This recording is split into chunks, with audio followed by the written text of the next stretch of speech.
Hello and happy Thursday. I hope you guys are all working super hard on your Google Classroom assignments so that we can bring you out some goodie bags, and then also working on your ST Math and Lexia so you might earn some extra special stuff in your goodie bags as well. We are on to chapter 4 today. Sherry. Sherry had long eyelashes. She weighed only 49 pounds. She always wore a big red and blue overcoat with a hood.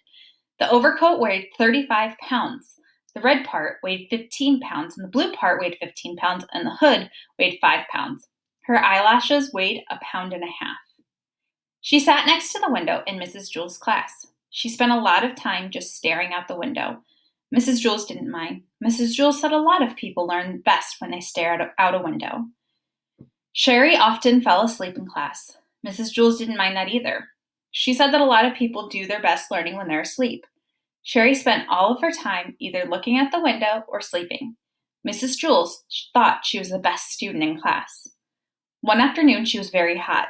All of the windows were open, yet Sherry wore her red and blue overcoat. The heat made her very tired. Mrs. Jewls was teaching arithmetic. Sherry pulled the hood up over her face, buried herself in the coat, and went to sleep. Mrs. Jewls, said Kathy, Sherry's sleeping. That's good, said Mrs. Jewls. She must be learning something. Mrs. Jewls continued the lesson. Sherry began to snore. Mrs. Jewls, Sherry's snoring, said Kathy. Yes, I hear her, said Mrs. Jewls. She must be learning an awful lot today. I wish the rest of you could be like her. Sherry began to toss and turn. She flopped over on top of her desk and then rolled over on top of Kathy's desk. Then she rolled back the other way. Kathy screamed. Sherry rolled out a window. She was still sound asleep.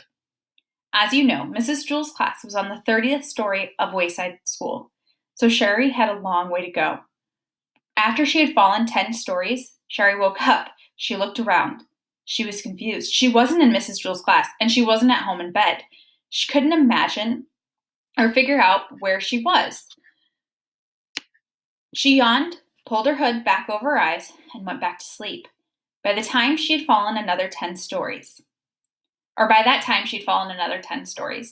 Wayside School had an exceptionally large playground.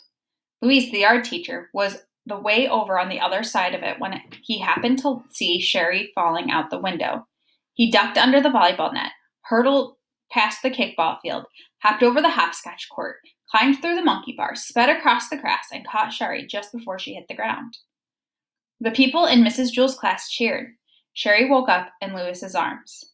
Darn it, Lewis, she said. What did you go and wake me up for? Sorry, Sherry, said Lewis. I'm sorry, Sherry repeated.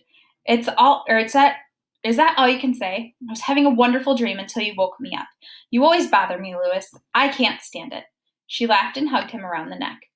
Lewis carried her back up 30 flights of stairs to Mrs. Jewls' room. That evening, Sherry went to bed. When Sherry went to bed, she was unable to fall asleep. She just wasn't tired.